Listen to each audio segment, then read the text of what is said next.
नमस्कार, मी चिन्मय उदगीरकर. कहाणी जितकेमध्ये मनस्वी स्वागत तुम्हा सगळ्यांचं. ईश्वराच्या निर्मितीबद्दल आपण आश्चर्य मानून चालत नाही, कारण तो ईश्वर आहे आणि आपण तशीच निर्मिती आहोत. पण निर्मिती करू शकणारे काही देवदूत, ज्याला आपण एंजल्स म्हणतो, असे तो वेळोवेळी धाडत असतो आपल्याला प्रबोधन देण्यासाठी की आपण पण ठरवलं तर देवदूत होऊ शकतो. देवाचं सृजनाचं निर्मितीचं कार्य आपण करू शकतो. आणि हे ज्यांच्याकडे बघून आपल्याला अक्षरशः पटतं, कळतं आणि आपण रिचार्ज होऊन जातो, असं एक भव्य दिव्य व्यक्तिमत्व म्हणजे किशोर चंडक सर.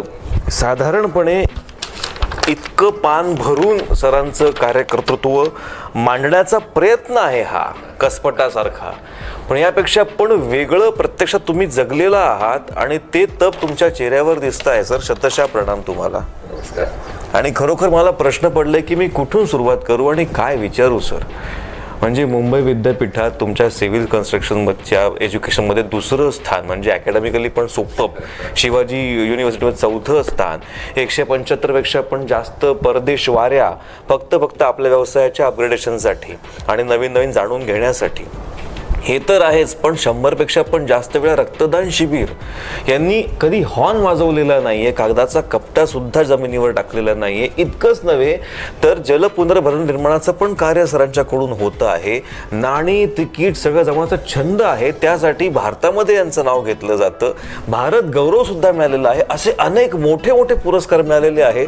सर, आता कसं व्हायचं फक्त हे 15-20 मिनिटाच्या इंटरव्ह्यूमध्ये, याचा मला प्रश्न पडलेला आहे. मला फक्त एकच बेसिक प्रश्न विचारायचा आहे सर, की कुठून येते हे सगळं करण्याची ऊर्जा?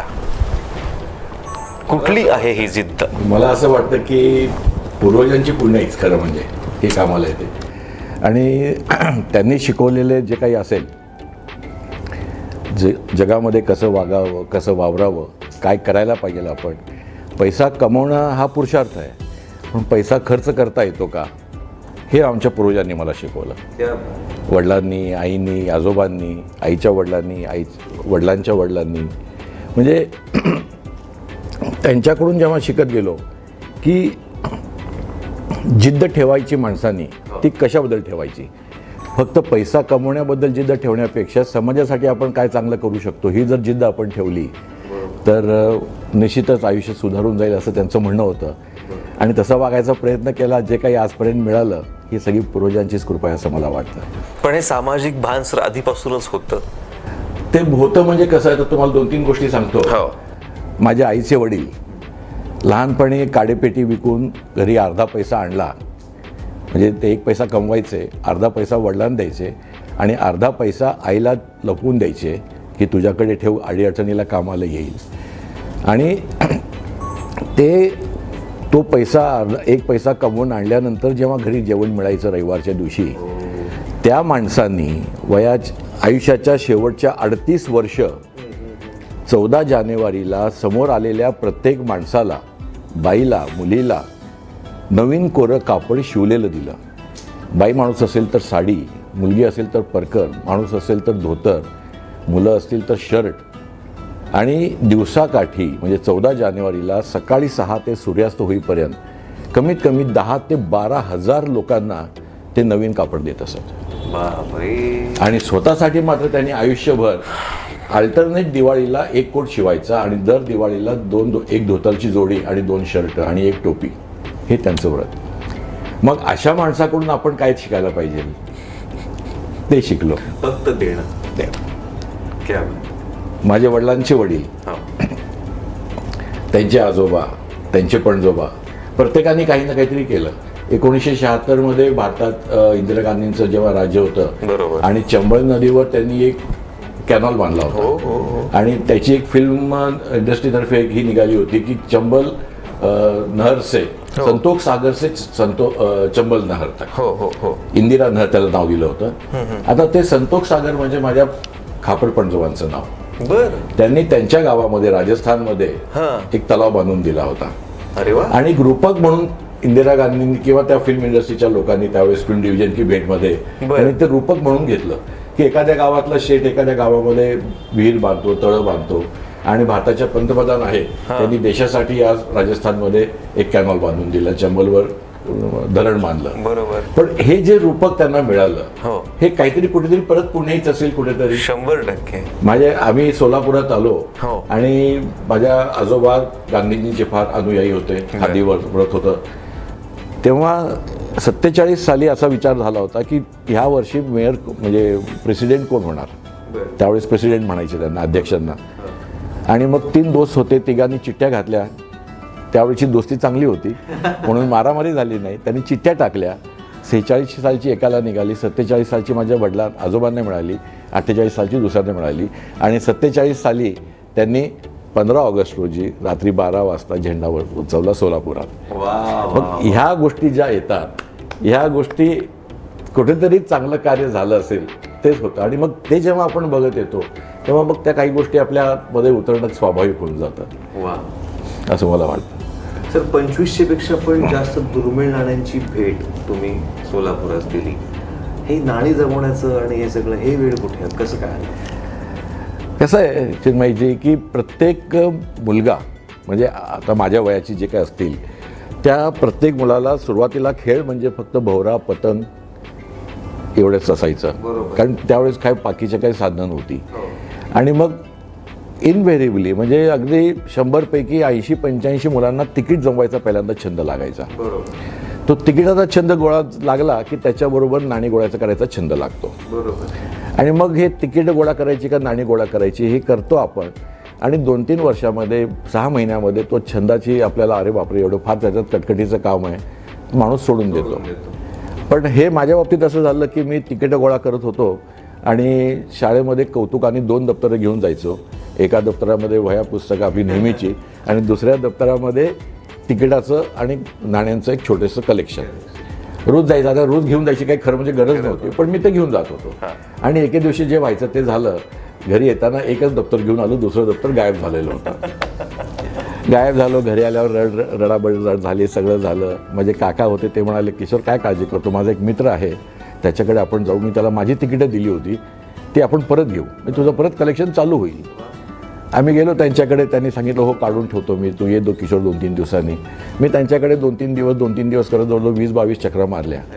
आणि मग शेवटी त्यांनी एकदा मला सांगितलं, अरे तुझ्या काकाला सांग दिलेली वस्तू परत मागतात का रे. आता ते असं म्हणल्यानंतर माझ्या डोक्यात आलं की नाही आता आपण मागणं चुकीचं आहे, आपण काही बोलायचं नाही.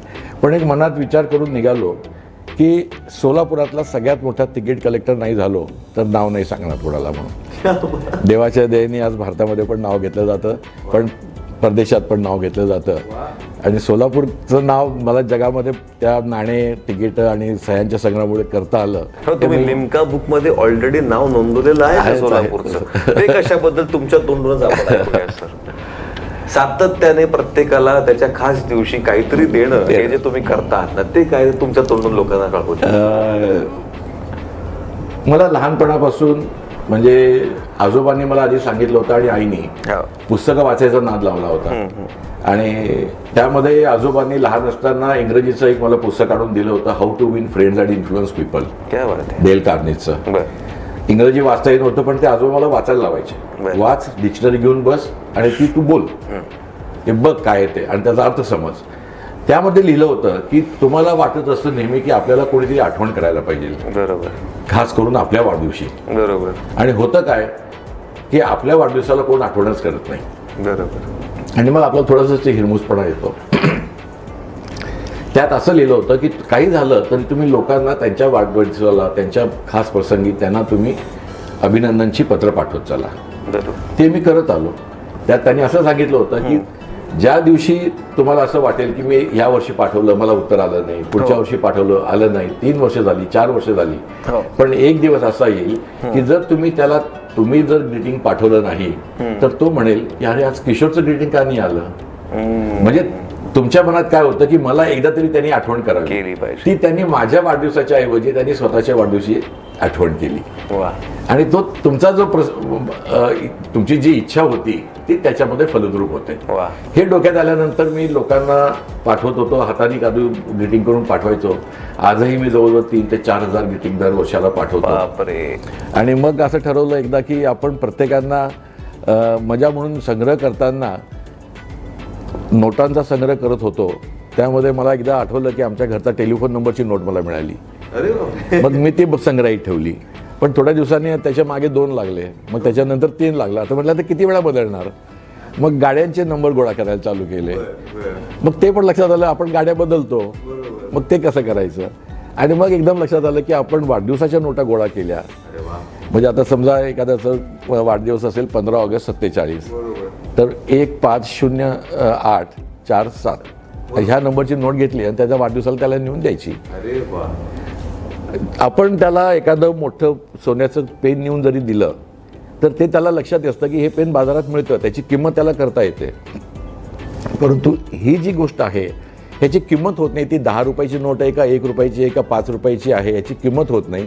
माझ्या वाढदिवसाला माझ्या वाढदिवसाच्या नंबरची नोट आणून दिली, हे जे काही गोष्ट असते हा तो माणूस जपून ठेवत असतो आणि आयुष्यभर ती गोष्ट विसरत नाही. बरोबर. आणि ती सवय लागली, त्याबद्दल ते लिम्का बुकमध्ये त्याचं नाव आलं. सातत्याने इतक्या वर्ष तुम्ही मी देतो लोकांना, आजही देत असतो, लक्षात ठेवतो. नवीन माणूस भेटला की त्याचा आधी वाढदिवस केव्हाचा आहे सांगून घेतो आणि मग त्याच्या वाढदिवसाला ती नोट त्याला पाठवून देतो. बापरे. किंवा स्वतः जाऊन देऊन येतो. सर हे झालं हो, पण तुम्ही 2 ध्रुव पण गाठलीत. म्हणजे तिथे पण तुम्ही जाऊन आलात. जगाच्या माथ्यावर तुमचं पुस्तक जे आहे उत्तर ध्रुवावरच्या सफरीवरचं, हे मुळात म्हणजे 2 उत्तर दक्षिण ध्रुव गाठणं हे अलौकिक ही अवघडच आहे ते. हां, त्याच्याबद्दल जरा सांगा सर. प्रवासाची आवड होती लहानपणापासून. वडील लहान असताना आम्हाला गाडीतून फिरायला घेऊन जायचे. म्हणजे दरवर्षी कधी राजस्थान, कधी केरळ, कधी मध्य प्रदेश, दरवर्षी आमची 10-12 दिवसाची ट्रिप असायची. आणि आमच्या त्या फियाट गाडीमधून आम्ही जायचो सगळेजण. तेव्हापासून ती बाहेर फिरायची सवय लागली. मग माझा एक भाऊ आहे प्रकाश बंग म्हणून, पुण्यात असतो. तर त्यांनी सांगितलं किशोरभाई आपण बाहेर जायचं का फिरायला. मग आम्ही ठरवलं ठीक आहे आपण जाऊ, चालू करू. आणि ते चालू केल्यानंतर मग दरवर्षी 3, कधी 4, कधी 5 देश फिरायला चालू झाले. आणि करता करता एकदा असंच विषय त्याचा आला, पत्र आलं उत्तर ध्रुवावर जायचं आहे का. मी त्याला लगेच हो म्हणून पाठवून दिलं. आता त्याचा खर्च किती, त्याला जायचं कसं काही माहीत नव्हतं. आणि शेवटी जेव्हा तिथे जायचं प्रसंग आला तेव्हा आम्ही ते कपडे कुठे शोधायचे. मग कळालं की तिथे -20 डिग्री टेम्परेचर असणार आहे, आपले कपडे कुठे कामाला येणार. हे करत करत आम्ही सगळं ते विचार करून गेलो. उत्तर ध्रुवावर आम्ही 6-8 दिवसाचा पूर्ण प्रवास करून बर्फामध्ये तिथे आम्ही पोचलो. 8 तास तिथं आम्ही फक्त होतो. परत येताना आम्ही एका बेटावर थांबलो आणि तो माझ्या जीवनामधला खरं म्हणजे एक अत्युच्च क्षण होता की जगाच्या माथ्यावर म्हणजे तो खरा जो बिंदू आहे तो एवढा एकच बिंदू आहे. N90 म्हणतो त्याला आपण, उत्तर ध्रुव. मग त्या ठिकाणी आम्ही तो झेंडा लावला. त्या ठिकाणी उभारून आम्ही राष्ट्रगीत काय गायलं, झेंडा काय फडकवला. म्हणजे एक थोडंसं एक वेगळाच कौतुकाचा तो भाग होता. आणि आपण एवढा मोठा प्रवास करू शकलो या आनंदात आम्ही सगळे होतो. परत येताना आम्ही एका बेटावर उतरलो होतो. त्या ठिकाणी आम्हाला सांगण्यात आलं की आपण इथे थोडीशी तुम्हाला वनस्पती बघायला मिळेल, जे उत्तर ध्रुवापासून कमीत कमी 1200 मैल दक्षिणेकडे. म्हणजे उत्तर ध्रुवावर फक्त काही नाही, फक्त बर्फच असतं. जाताना असं वाटलं होतं तिथं कोणतरी असेल, नमस्कार नमस्कार या वगैरे असं काही नव्हतं. त्यामुळे तो एक म्हणजे भ्रमनिरास होता, काही माहीतच नव्हतं खरं म्हणजे. आणि आपण जे भूगोलमध्ये शिकतो की उत्तर ध्रुवावर लहान वनस्पती येतात वगैरे, काही नाही. उत्तर ध्रुवावर फक्त पाणी आणि बर्फ आहे, बाकी काही नाही. त्यामुळे 1200 किलोमीटर आत असताना आम्हाला एका ठिकाणी आम्ही गेलो. हेलिकॉप्टरमधून आम्ही तिथे उतरलो. 15 मिनिटं तिथे आम्हाला राहायचं होतं आणि परत आम्हाला यायचं होतं. झालं असं की आम्ही तिथे उतरलो, हेलिकॉप्टर परत गेलं नवीन टीमला आणायला. त्यातले आमचे आधीचे गेलेल्या टीमपैकी 5 लोकांना त्यांनी परत आणलं. आणि आम्ही तिथे गेलो आणि परत ते हेलिकॉप्टर गेलं आणि तिथे घरघर बंद झाली यायची. अरे बापरे. म्हटलं घरघर बंद का झाली म्हणून विचारलं. आमच्याबरोबर आमचे गाईड होते, त्यांना विचारलं हे काय झालं. तर ते हसले, काही नाही म्हणाले. थोड्या वेळानं बघतो तर आम्हाला 10 फुटावरचं पण दिसेन असं झालं. मग त्याला आम्ही विचारलं काय प्रॉब्लेम काय आहे. त्यांनी सांगितलं बघा आपल्याला माहित आहे की आर्टिकमध्ये केव्हा मोसम बदलेल असं सांगता येत नाही. ते केव्हाही बदलेल आणि 5 मिनिटात चांगलं पण होऊन जाईल, काळजी करू नका. असं करता करता आम्ही तिथे जवळजवळ 9 तास अटकलो. अरे बापरे. आणि टेम्परेचर झालं होतं -28. बापरे. आणि आमच्याकडे तेवढे पर्याप्त आम्ही कपडे नेले नव्हते. 5 मिनिटात यायचं, 10 मिनिटात यायचं म्हणून परत. आणि असं झालं होतं की मागून आमच्या चेहऱ्यावर, हातावर वगैरे बर्फ जमायला चालू झालं होतं. आणि असं वाटत होतं की आता आपलं शेवटची 20 मिनिटं, शेवटची 25 मिनिटं, कदाचित अर्धा तास संपलं, जीवन संपलेलं आहे हे लक्षात आलं यायला होतं. आणि मग आम्ही तिथे हनुमान चालीसा वगैरे चिकार वेळा बोललो केलो सगळं झालं. पण एक 5 मिनिटासाठी ते थोडंसं धोकं कमी झालं. हेलिकॉप्टर परत आलं. चालत्या म्हणजे जमिनीवर न टेकता हेलिकॉप्टरमध्ये आम्ही उड्या मारून मारून आत गेलो आणि 5 मिनिटानंतर आम्ही जेव्हा परत येऊन पाहिलं तर मला माझ्या रूमच्या बाहेरचा मला कठडा दिसत नव्हता. अरे बापरे. म्हणजे फक्त देवानीच आम्हाला त्यावेळेस वाचवलं. पण एका उत्तर ध्रुवावर आपण जाऊ शकलो, तसंच दक्षिण ध्रुवावर पण जाऊ शकलो. हा सर्वसामान्य माणसांच्या जीवनामध्ये हे प्रसंग लवकर येत नाहीत. आपण युरोप फिरतो, अमेरिका, साऊथ आफ्रिका, दक्षिण ऑस्ट्रेलिया, न्यूझीलंड फिरतो, परंतु हा प्रसंग येत नाही. तो आयुष्यामध्ये बघायला मिळाला. क्या बात आहे सर. तेव्हा काय झालं सर, आता मी तुमच्या तोंडून ऐकताना आम्हाला पण त्या अनुभवाची झलक येऊन गेली. Great sir, actually great sir.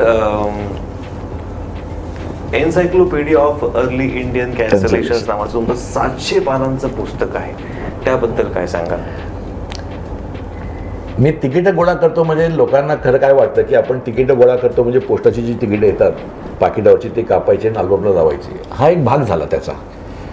जसं आपण एखादा अभ्यास करून घेतो तेव्हा अनेक विषय असतात, तसे तिकिटामध्ये पण अनेक विषय आहेत. माझे खास विषय आहेत. तर एक तर भारतामध्ये पहिलं तिकीट निघालं 1852 साली. जगामध्ये पहिलं तिकीट निघालं 1840 साली.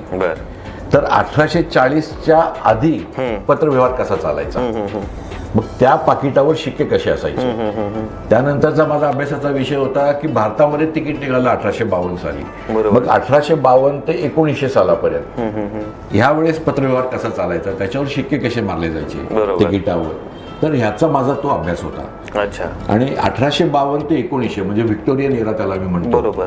त्या 48 वर्षामध्ये किती प्रकारचे वेगवेगळ्या प्रकारचे शिक्के मारले गेले. त्यांनी भारताचा इतका मोठा भारत असल्यामुळे त्याचे वेगवेगळे विभाग होते. बॉम्बे विभाग, कलकत्ता विभाग, मद्रास विभाग असे वेगवेगळे होते. मग त्यांचे प्रत्येक जिल्ह्यांचे शिक्के वेगळे, प्रत्येक गावचे शिक्के वेगळे. आणि ह्या सगळ्या शिक्क्यांचा अभ्यास करून ते शिक्के त्याला आम्ही नंबर दिले होते. पहिला शिक्का कुठला वापरला, मग त्याला नंबर 1. मग दुसरा शिक्का कुठला वापरला गेला, तो नंबर 2. वेळेनुसार म्हणजे 1852, 1853, 54 असं कसं वाढत गेले. आणि ह्या सगळ्या शिक्क्यांचं कलेक्शन मी माझं पर्सनल लेवलवर केलं. अख्ख्या जगामध्ये एकच कलेक्शन असं आहे की जे शिक्का नंबर 1 ते शिक्का नंबर 154 आणि प्रत्येक शिक्क्यामध्ये 15, 20, 30, 40, 50 वेगवेगळे शिक्के, म्हणजे असे जवळजवळ 2,500-3,000 शिक्के. पण अख्ख्या जगामध्ये एकच कलेक्शन असं आहे की जे पूर्ण आहे 1 पासून शेवटपर्यंत, ते माझ्याकडे आहे. याचं कारण असं की टाईप 3 नावाचा जो एक शिक्का आहे तो फक्त आजपर्यंत जगामध्ये एकाच तिकिटावर मिळाला. आणि ते तिकीट माझ्याकडे आहे. अरे बापरे, ते तुम्हाला कसं मिळालं सर? त्याची कथा अशी आहे, त्याला आम्ही ब्लूज इन द डार्क म्हणतो. 1852 मध्ये बार्टल फ्रेरे नावाचा एक माणूस इंग्लंडमधून पंजाब प्रांतात आला होता, सिंध प्रांतात. आणि तो तिथे गव्हर्नर म्हणून आला. ब्रिटिशांचंच राज्य होतं. इंग्लंडमध्ये तिकीटं निघाली होती. त्याला तिकिटाच्या माध्यमातून रेव्हेन्यू कसा मिळतो, महसूल कसा मिळतो हे त्याला माहित होतं. मग त्यांनी काय केलं की त्यांनी भारतामध्ये आल्यावर त्याचा उपयोग करायचं ठरवलं आणि त्यांनी एक पांढऱ्या रंगाचं तिकीट काढलं, जो एक आपला जुना 1 नया पैसा होता तांबड्याचा, त्या आकाराचा, आणि पण पांढऱ्याच कागदावर एम्बॉस करून काढलेलं ते तिकीट होतं. ते तिकीट काढल्यावर लोकांनी कंप्लेंट केली की हे तिकीट जे आहे ते पाकिटावर लावल्यावर रात्री पलिताच्या उजेडमध्ये जेव्हा मी शिक्के मारतो तेव्हा आम्हाला ते तिकीट कुठे तेच दिसत नाही. पांढऱ्या पानावर पांढरं तिकीट आणि काही रंगीत नाही, काही नाही, फक्त एम्बॉस केलेलं. मग त्यांनी सांगितलं की ठीक आहे, आपण लाल रंगाचं तिकीट काढू. मग त्यांनी लाखेचं तिकीट काढलं. त्याला असा प्रॉब्लेम आला की त्याच्यावर शिक्का मारला ते लाख तुटायला लागलं. मग त्यांनी निळ्या रंगाचं एक तिकीट काढलं की ज्यामध्ये आता निळा रंग आला त्यामुळे तुम्हाला आता दिसेल. पण हे सगळे प्रकार होईपर्यंत जवळजवळ वर्ष व्हायला आलं होतं. परंतु एका माणसाने चुगली केली इंग्लंडच्या राणीकडे आणि सांगितलं राणी सरकार, तिकीटं ह्यांनी काढली आहेत परंतु त्यांनी आपला चेहरा काही त्याच्यावर छापलेला नाहीये. राणीला ते आवडलं नाही, कारण इंग्लंडमधली सगळी तिकीटं फक्त राणीच्या चेहऱ्याचीच होती. राणीने लगेच एक फतवा काढला, पत्र लिहिलं की आहे तेवढी सगळी तिकीटं जाळून टाका आणि माझ्या चेहरा असलेली तिकीटं काढा. हे पत्र जाऊन परत येईपर्यंत जवळजवळ 1.5 वर्षाचा कालावधी गेला. कारण पत्र जायला जवळजवळ 200-250 दिवस लागायचे पोचायला. ज्या दिवशी एक नवीन पोस्ट ऑफिस कराचीच्या बाजूला चालू केलं, त्या पोस्ट ऑफिसने तो शिक्का त्यांनी तयार केला होता. बर. ते त्यांनी शिक्का वापरला, पत्र पोस्टात गेलं आणि ते ऑर्डर आली की आहे तेवढे सगळं जाळून टाका म्हणून. त्यामुळे सिंध प्रांतातली सगळी तिकीटं जाळली गेली, शिक्के जाळले गेले, सगळं डिस्ट्रॉय झालं.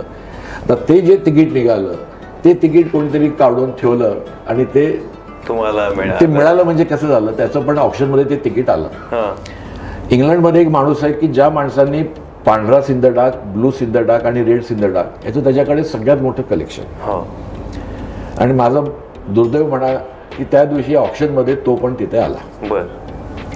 मी भारतामधून ऑप्शनमध्ये भाग घेत होतो. स्पेशल परमिशन काढली होती की मला ऑनलाईन बिडिंग करायचं तर मला फोन करा तुम्ही, मी फोनवर आपल्याशी तिकिटावर ह्या माझं बिड देत जाईल. तर त्यांनी मला ती परमिशन दिली नाही. तर ते इतकं फास्ट असतं ऑप्शन की ते लगेच खटखट नंबर 2, 5, 7, 22 असं करत असतात. तर ते माझं जर वेट म्हणलं तर ते माझ्यासाठी थांबायचं, कारण तो लॅग असायचा 5 सेकंदाचा, 2 सेकंदाचा. तर मी तिथे माझा एक माणूस पण ठेवला होता, एजंट, की त्याला तू तिथे घेस हा तिकीट म्हणून. बरोबर. आणि ते तिकीट बोलायला चालू झाली, बोली वाढत जायला लागली आणि ती बोली इतकी वाढायला लागली की मला शंका लागली काय झालं, हे प्रॉब्लेम काय, कोण माझ्याबद्दल प्रत्येक वेळेस तो बोली का बोलतोय पुढे. आणि रात्रीची वेळ, तिकिटाची बोली भयंकर वाढत गेली, टेन्शन यायला लागलं. आपल्या स्वतःच्या एका तिकिटासाठी मला काय काय करावं लागतं, किती पैसे मी त्याच्यावर मोजणार, कागदाचा एक तुकडा लहानसा, बरोबर, तो पण वापरलेला तिकीट. मग बोलता मी वाढवत होतो, माझी बायको शेजारी ते हसत होती. मग तिला मी म्हटलं, श्रुती गाडी घ्यायचं कॅन्सल करू आपण. ती म्हणली तुमची इच्छा. मग थोड्या वेळाने तिला सांगितलं बंगला बांधायचं सोडून दे. थोडा वेळ गेला, त्यानंतर म्हणालो श्रुती गोल्ड आहे का घरामध्ये थोडंसं. ती हसायला लागली. ती म्हणली काय वेळ लागला का तुम्हाला इतकं. म्हटलं तू म्हण तर मी हो करतो, नाही तर मग सोडून देतो मी, पण हे तिकीट जर नाही घेतलं ना मी आज तर आयुष्यात परत नाही मिळणार. ती म्हणली तुमचा एवढा छंद आहे, एवढे वर्ष तुम्ही करताय तर घेऊन टाका ना. काय आपण नाही केलं, दागिने नाही वापरले थोडे दिवस, काय होईल. हे करत करत शेवटी मी मागून तर मला घाम यायला लागला. मी म्हटलं नको, आपण किती लोकांकडून पैसे आणणार उधार मागून. घरातले सगळे पैसे, म्हणजे मी माझा तो विचार करत होतो. आणि तेवढ्यात मला तिकडून फोन आला की मिस्टर चांडक कॉंग्रॅच्युलेशन म्हणून, द स्टॅम्प इज युअर्स. अरे बापरे. ते स्टॅम्प इज युअर्स म्हटल्यावर मी होश केलं, लगेच पेन्सिल घेतली, कागद घेतला, किती सोनं आहे, पैसे किती ठेवलेले आहेत, एवढी कुठे आहे, काय आहे, सगळी लिहायला चालू केली. तरी काही बेरीज काही शेवटपर्यंत पुरत नव्हती. आता कोणाकडून मागायचे, मग त्यांची नावं ठेवली, कोणाकडून आपण पैसे घेऊ शकू. हे करत असताना 1-2 तासांनी मला परत फोन आला इंग्लंडहून. म्हटलं मिस्टर चांडक, म्हटलं बोला. तर ते म्हणाले एक दुसरा जो माणूस आहे जो बीड करत होता त्याला तुमच्याशी बोलायचं आहे. मला माहित होतं तो माणूस कोण आहे म्हणून. म्हटलं okay, I will love to talk to him. त्यांनी फोन घेतला. आयुष्यात पहिल्यांदा मी त्याच्याशी बोलतोय आणि त्यांनी मला पहिला प्रश्न विचारला, mister Chandak are you idiot. म्हणजे मी एकदम शॉक झालो. म्हटलं एकदम पहिला प्रश्न मला, mister Chandak are you idiot म्हणतोय हा माणूस. म्हटलं व्हॉट हॅपन सर. म्हटलं why you are bidding so high. म्हटलं why you are bidding so high sir. तर म्हटलं because I thought that someone is buying stamp in front of me which I couldn't like. I didn't like that. आणि म्हणून मी ते म्हणजे तेवढं एकच कारण होतं वाढवायचं. म्हणलं हो मिस्टर चांडक तुम्हाला पाहिजे असेल ना तर मी तुम्हाला 20 स्टॅम्प पाठवून देतो उद्या. म्हणलं सर 20 पाठवाल, 50 पाठवाल, पण हे स्टॅम्प नाही मिळणार ना त्याच्यामध्ये. म्हणलं एवढं काय त्याच्यामध्ये. म्हणलं तुम्हाला माहित नाही काय आहे ते. म्हणलं नाही ते ब्लू सिंधडाक आहे. म्हणलं नाही सर ते ब्लू सिंधडाक आहे, कबूल आहे, पण ते टाईप 3 कॅन्सलेशन आहे. तर असं म्हटल्यावर ते म्हणलं व्हॉट यू आर सेइंग. म्हटलं yes sir it type 3 cancellation, that's actually I was bidding. तर इथे pause. Mister Chandak there is a deal. म्हटलं what sir. Double the price leave the stamp. आता माझी बेरीज केलेला कागद माझ्या समोर, खाली किती निगेटिव्ह मध्ये आहे ते दिसतंय मला. म्हणजे काही करायची गरज नाही आणि डबल पैसे येत आहेत. विचार केला, त्याला सांगितलं sorry sir, now you will repent for whole of your life that this stamp is not with you and it will remain with you. क्या बात. वाह. पहिल्यांदा ब्रिटिशांवरती मात केली आपण घर बसल्या बसल्या. वा सर, क्या बात आहे. आपण हे जे बोललात आता शिवाजी, ह्या घटना मला अनेक वेळा मिळाल्या अशा, आणि मला प्रत्येक वेळी ते आठवत गेलं की या ब्रिटिशांनी आपल्यावर कारण नसताना अनेक वर्ष राज्य केलं आणि आपल्याला फार हिणवलं. तर बरोबर. त्यांना हिणवण्यात मला फार मजा यायची. करेक्ट. क्या बात आहे सर. सर, व्याख्यानाची सुरुवात कशी झाली? 500 पेक्षा पण जास्त व्याख्यान तुम्ही आजकाल लिहिलेली आहेत सर. तिकीट, नाणी, सह्या ह्या गोळा करताना किंवा आयुष्यामध्ये मी काही घरं बांधत गेलो, सक्सेस स्टोरीज तयार होत गेल्या. हो, 5000 पेक्षा पण जास्त घरं बांधली मी. एकेका दिवसामध्ये सोलापूर सारख्या गावामध्ये रांग लावून मी फ्लॅट्स आणि बंगले विकले. म्हणजे अक्षरशः रांग लावून. बापरे. म्हणजे लोक अशी बोट ठेवून बसायची. माझे 20-20 लोक एका हॉलमध्ये बसलेली असायची. प्रत्येकासमोर एक बोट लावून, हा 17 नंबरचा बंगला माझा. मग तिथे आम्ही पेंडिंगमध्ये 17 नंबर लिहायचो. त्याला सांगायचो फक्त 15 मिनिटं तिथे नंबर राहील तो, नाहीतर आम्ही पुसून टाकणार, कोण पण घेईल. मग तुम्हाला नाही सर, बायकोला पाठवलंय 10,000 रुपये, ती घेऊन येते, 10 मिनिटं थांबा. अशी 1,200 घरं एका दिवसात मी विकली असतात. आज आम्ही एक्झिबिशन घेतो, त्यामध्ये 40-40 बिल्डर असतात आणि आम्ही 3 दिवसाच्या नंतर आम्ही सांगतो की आम्ही 12 टोटल फ्लॅट विकले गेले म्हणून. वेळाज मी एकटा 150 म्हणजे 2 दिवसाच्या एक्झिबिशन मध्ये 150, 250, 250 घरं मी विकत होतो. चांगला काळ पाहिला. तर ह्या ज्या सक्सेस स्टोरी होत्या, याच्या मागे काय भावना होती, काय केल्यामुळे हे सगळं झालं, आपलं नाव का चांगलं झालं, त्याच्या मागे काय होतं, तपश्चर्या कुठली होती, बरोबर, ह्या गोष्टी. त्यानंतर आयुष्यामध्ये कसं जगावं, माझ्या आई वडिलांकडून, आजोबांकडून शिकलेल्या गोष्टी, जे काही मला थोडं बहुत बाहेर प्रवासामध्ये काही अनुभव आले ते अनुभव शेअर करायचे लोकांशी. बरोबर. तिकीट छापताना जसं ही गोष्ट होय तशी अनेक गोष्टी आहेत तिकीट नाण्यामध्ये, वेगवेगळ्या मजेशीर गोष्टी आहेत. त्या लोकांबरोबर जर नुसतंच मी सांगायला गेलो की हे चंद्रगुप्त मौर्याचं नाणं आहे, हे असं आहे, हे याचं नाणं आहे, तर लोकांना आवडणार नाही. पण त्याच्या मागची जर स्टोरी सांगितली आपण तर ते लोकांना थोडंसं अपील होतं. मग कॉलेजेसमध्ये सर तुम्ही तुमची नाणी घेऊन या, तिकीट घेऊन या, सक्सेस स्टोरी सांगा, अशी मग व्याख्यानं देत गेलो आणि मग तो एक छंद पण जडला. कुठल्याही कॉलेजमध्ये देखील पहिल्या दिवशी पण मला बोलवतात आणि शेवटच्या दिवशी पण बोलवतात की आज तुम्ही मुलांना गाईड करा की 3 वर्ष तुम्हाला काढायचे, 2 वर्ष कॉलेजमध्ये काढायचे, तर कसं करायचं. शेवटच्या दिवशी सांगतात मुलांना आता सांगा की सक्सेस म्हणजे काय तुमच्या दृष्टीने, हे सांगत असतो. बरोबर. असं करत करत ती सवय लागली, व्याख्यानं देत गेलो, शिकत गेलो. काय म्हणजे हा प्रवास सगळ्यात अलौकिक आहे, खूपच भन्नाट आहे, पण सगळ्यात महत्वाचं जे तुमच्या पणजोमपासून सुरू झालेलं आहे पाण्याचं काम, आणि आपला सोलापूर हा जिल्हा जो आहे तो त्या अनुषंगाने, भूजल पातळीच्या अनुषंगाने पण खूप कमी आहे.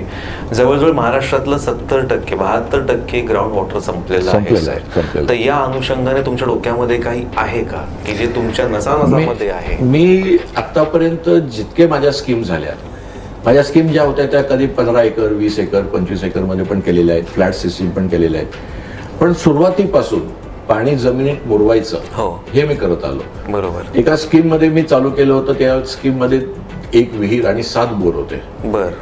मी जमीन घेताना मालकाला विचारलं की मालक पाणी कमी नाही पडत का? अरे काय म्हणता राव, एवढे आंब्याची झाडं आहेत, नारळाची झाडं आहेत, काही पडत नाही.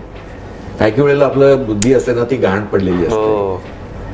मला त्यावेळेस हे नाही सुचलं की मग जर इतकं पाणी आहे तर 1 विहीर असताना 7 बोर यांनी का मारले? बरोबर. काम चालू केलं, 3 महिने काम झालं आणि एक बोर आटत गेला. आणि मग ते विहीर पण आम्ही अगदी मस्तपैकी धुवून पुसून स्वच्छ करून ठेवली. एप्रिल महिन्यामध्ये सगळं पाणी 7च्या 7 बोरांनी बंद पडलं. मग ते लक्षात आलं की इथे पाणीच नाहीये, मग काय करायचं. तर आपण टँकरने पाणी करून आपण घर बांधू म्हणून आमचे इंजिनियर म्हणाले, काम बंद करता येत होतं.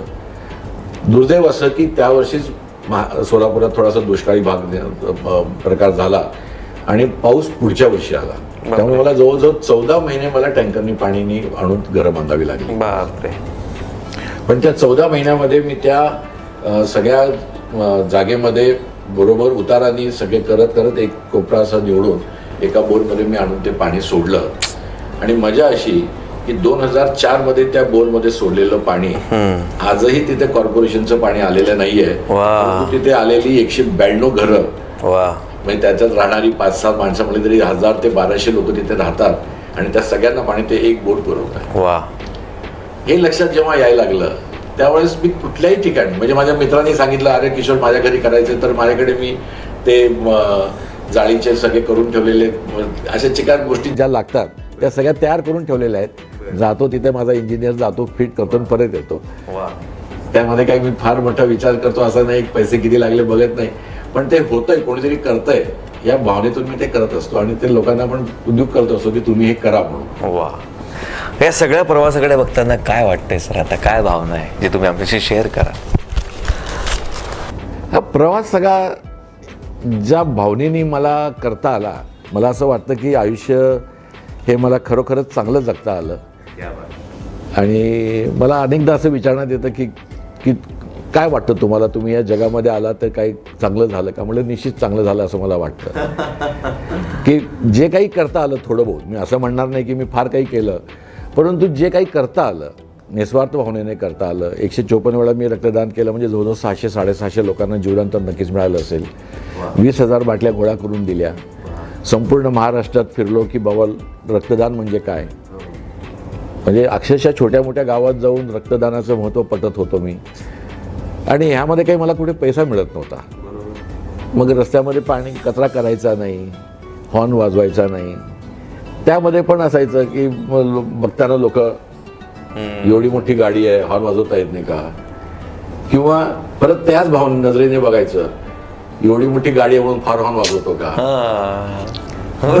दोन्ही बंद केल्या. रस्त्यावरून जाताना माणूस आडवा आला तर हॉर्न वाजवलं नाही तर म्हणायचे काय म्हणून, तर म्हणायचं काही नाही बाबा, तुम्ही जात होता मला एकदम आनंद वाटला, 4 मित्र तुम्ही चाललेला आहात, गप्पा मारत चाललाय, कशाला डिस्टर्ब करायचं तुम्हाला. त्याची भांडायची खुमखुमीच संपून जायची आणि तो आता त्याला काही उत्तर द्यायला यायचं नाही. करेक्ट. असं चिकार होत गेलं. अशा चिकार गोष्टी आहेत त्या म्हणजे आयुष्यामध्ये. कुठल्या गोष्टीमध्ये आपण ओळखले जाऊ याचं आपण काही सांगू शकत नाही. म्हणजे पैसाच माणूसाला ओळखतो असं नाहीये. तुमचे काम जे असतात ते तुम्हाला ओळख देतात. एक सहज उदाहरण म्हणून सांगतो तुम्हाला, मजा म्हणून, विशेष निघाला हा म्हणून. माझ्या ऑफिसकडे जाताना मला शेवटचा एक वळण घेतल्यानंतर मला जवळजवळ 400 फूट माझ्या गाडी चालवावी लागते. एकदा असंच मी गाडी वळवली माझ्या कार्यालयाकडे जायला आणि माझ्या बाजूने त्या उसाच्या बैलगाडीची एक रांग चाललेली होती उजवीकडून.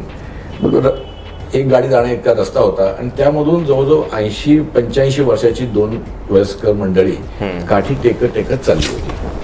आता हॉर्न वाजवत नाही मी, म्हणून मी त्यांच्या मागे गाडी लावली. आता त्यांचा चालायचा वेग आणि माझ्या गाडीचा वेग मॅच करून मी त्यांच्या मागे हळूहळू चालत होतो, म्हणजे गाडी चालवत होतो. कार्यालय आलं, मी माझी गाडी पार्क केली आणि उतरायला लागलो. तोपर्यंत त्या 2 लोकांच्या पैकी एकांच्या लक्षात आलं की आपण ज्याला 6L म्हणतो की कदाचित ती गाडी आपल्या मागे होती का. मी गाडीतून उतरत होतो, त्यांनी मला असं एकाने वळून हात असं करून सांगितलं थांबा म्हणून. मी थांबलो. गाडीचा दरवाजा तसाच उघडा होता. ते आले माझ्याकडे. म्हटलं तुम्ही आमच्या मागे होता का हो? म्हटलं हो तुमच्या मागेच होतो मी. मग हॉर्न नाही मारलात ते? म्हटलं काका इथपर्यंत जायचं होतं, कुशल हॉर्न मारून. नाही पण तुम्ही हॉर्न वाजवला असताना तर आम्ही सरकलो असतो. म्हणजे जेन्युइन त्यांच्या चेहऱ्यावर थोडासा तो भाव होता. म्हटलं काका पण इथे जायचं होतं ना म्हणून नाही मारला. मग नाही पण तुम्ही वाजवायला पाहिजे होतं. म्हणजे नाही काका इथे जायचं होतं. 7-8 वेळा हा संवाद झाला. हे सगळं झालं त्यांनी मला सांगितलं, मला एक सांगा, तुम्ही काय स्वतःला किशोर चंडक समजता का हो? वा वा वा वा वा वा. माझ्या आयुष्यात आजही मांगावर काटा येतो. आयुष्यातला हा जो क्षण आहे, म्हणजे जी व्यक्ती मला ओळखत नाही, किशोर चंडक काळा आहे की गोरा आहे कसला त्यांना माहित नाही, पण त्यांना एक माहित होतं की किशोर चंडक नावाचा माणूस सोलापुरात हॉर्न वाजवत नाही. वा. मग ही जी ब्रँड व्हॅल्यू आहे, ही ब्रँड व्हॅल्यू कामामुळे पण झाली असेल, कशामुळे झाली असेल, परंतु काही न करता देखील आपण आपली ब्रँड व्हॅल्यू तयार करू शकतो. मग या जगामध्ये आल्यानंतर आपण काहीतरी चांगलं करायचा प्रयत्न केला, लोकांना काहीतरी चांगले सवयी लावायचा प्रयत्न केला, आपलं आयुष्य समृद्ध झालं, लोकांचं आयुष्य समृद्ध करता येतं का. तर माझं अजून एक उदाहरण देतो तुम्हाला मी, म्हणजे कसं आपल्याला वडिलांच्या गोष्टीमुळे आपल्याला आनंद मिळत असतो किंवा काही करायची उर्मी मिळते. तर आमचे पिढीजात व्यवसाय म्हणजे घरं बांधायचं.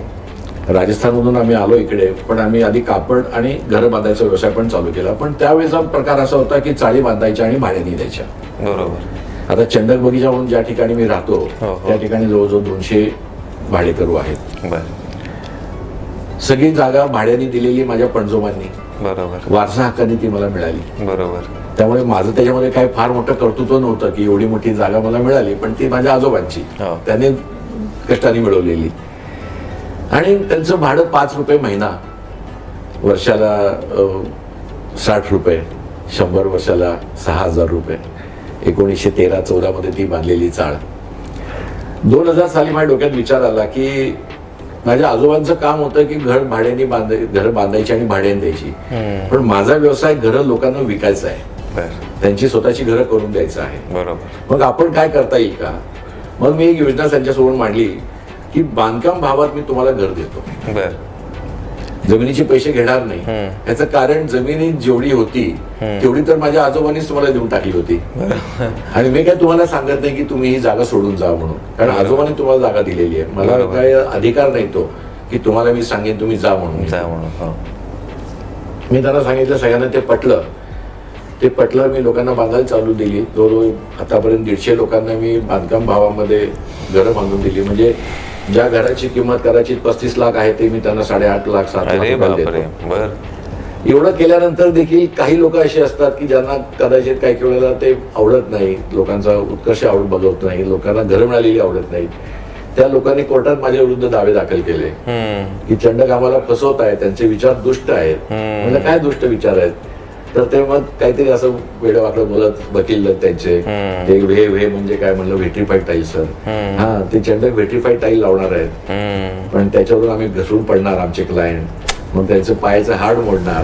म्हणजे अशा भावना. तरी देखील मी किती लोकांनी माझ्यावर कोर्टात केसेस केल्या, तरी ते केव्हाही परत आले तर त्यांना सांगितलं ही माझ्याकडे एवढी घरं आहेत शिल्लक, कुठला फ्लॅट पाहिजे बोला, मी तुम्हाला देतो.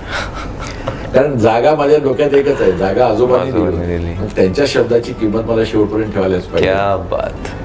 मग ह्या ज्या काही गोष्टी आहेत, ही जिद्द त्यांच्यामुळेच निर्माण होत गेली. प्रामाणिकपणा होता, मनापासून एक काम करायची इच्छा होती, लोकांचं भलं व्हावं, आपल्यामुळे लोकांना कुठे त्रास होऊ नये, ह्या भावनेने आजपर्यंत काम करत आलो. आणि त्यामुळे कदाचित ह्या पर्यंत पोचलो असेल वाटतं मला. वा. मी जर सुरुवातीला सांगितलं की देवदूत येत असतात. देवदूत वगैरे काही नाही, पण एक आपण सर देव बघितलेलाच नाहीये. पण देवदूत म्हणजे काय, देवी संकल्पना जी काय आहे ना, की सृजनाची जी काय निर्मितीची जी काही सगळी प्रोसिजर आहे, त्यातला जो आनंद आहे, त्यातली सात्विकता जी आहे, ते मांडण्यासाठी असे काही दूत येत असतात.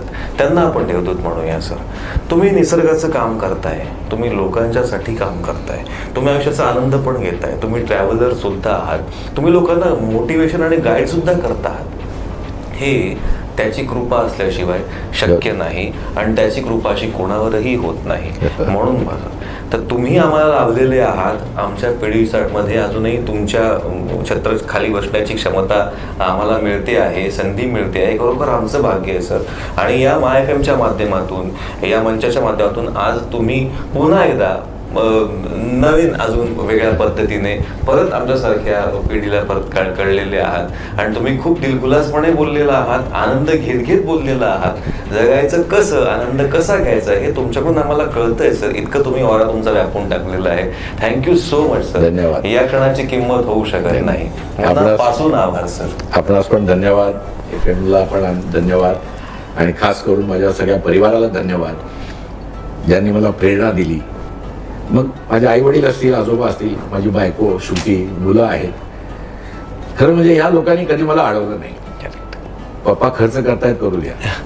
नवरा खर्च करतोय, करू दे. त्यांना आवडतोय, समाजासाठी करतायत. त्या भावनेतून सगळं झालं. आणि मग आपल्याबरोबर बोलायची संधी मिळते, अनेक लोकांबरोबर बसायची संधी मिळते, हे पण काही कमी नाही. देवाची कृपा आहे, असंच मी कमवतो, आणि प्रोजेक्टची कृपा आहे, आणि त्यामुळे ह्या पर्यंत आलो मी. परत एकदा धन्यवाद सगळ्यांना.